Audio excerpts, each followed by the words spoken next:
আসসালামু আলাইকুম। স্বাগত জানাচ্ছি আরো একটি নতুন টিউটোরিয়ালে। আজকের টিউটোরিয়ালে আমরা বিগত 50তম বিসিএস এর আরো একটি নতুন কোশ্চেন নিয়ে আলোচনা করব। তো আপনারা স্ক্রিনে যে কোশ্চেনটি দেখতে পাচ্ছেন, ভাইরাস সম্পর্কে কোন বিবৃতিটি সঠিক?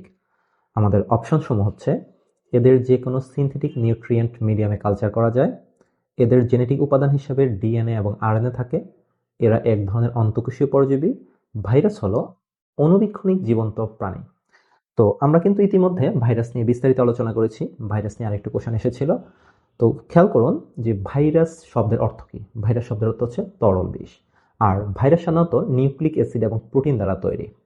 আর ভাইরাস হচ্ছে এমন একটা আণুবীক্ষণিক সত্তা যেটা জীবদেহের ভেতরে স্বাধীনভাবে বংশবিস্তার করতে পারে, আর জীবদের বাইরে এটা একটা রাসায়নিক কণার মতো নিষ্ক্রিয়। অর্থাৎ ভাইরাসের জীবীয় এবং জড় দুইটা বৈশিষ্ট্যই কিন্তু আছে। আর আপনি ভাইরাসকে সরাসরি জীবও বলতে পারবেন না, আবার জড়ও বলতে পারবেন না, অর্থাৎ প্রাণী বলতে পারবেন না বা জড়ও বলতে পারবেন না, অর্থাৎ দুইটার একটা মধ্যবর্তী অবস্থা হচ্ছে ভাইরাস। তো খেয়াল করুন, আমরা যদি একটু অপশনগুলো দেখি, যে এদের জেনেটিক উপাদান হিসেবে ডিএনএ এবং আরএনএ। দেখেন, ভাইরাসে কিন্তু জেনেটিক উপাদানের ডিএনএ আরএনএ থাকে, কিন্তু দুইটাই কিন্তু একসাথে থাকে না। হয় ডিএনএ থাকবে অথবা আরএনএ থাকবে। তাহলে আমাদের খ অপশনটি হচ্ছে না। আর শেষের অপশনটা যদি আমরা একটু দেখি, ভাইরাস হলো অণুবীক্ষণিক জীবন্ত প্রাণী। ভাইরাসকে কিন্তু আপনি প্রাণী বলতে পারছেন না, কারণ ভাইরাস প্রাণীর মতো আচরণ করে, আবার জ্বরের মতো আচরণ করে।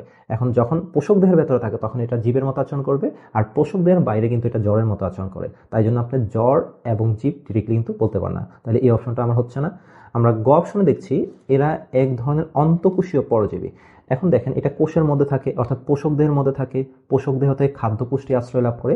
তাই জন্য এটা অবশ্যই একটা বাধ্যতামূলক পরজীবী, যে ভাইরাস সুনির্দিষ্টভাবে একটা বাধ্যতামূলক পরজীবী। তাহলে আমাদের এখানে সঠিক উত্তরটি হচ্ছে গ, যে এরা এক ধরনের অন্তঃকোষীয় পরজীবী। তো চলুন আমরা সঠিক উত্তরটি মিলিয়ে নিই। যে আমরা দেখতে পাচ্ছি সঠিক উত্তরটি হচ্ছে গ।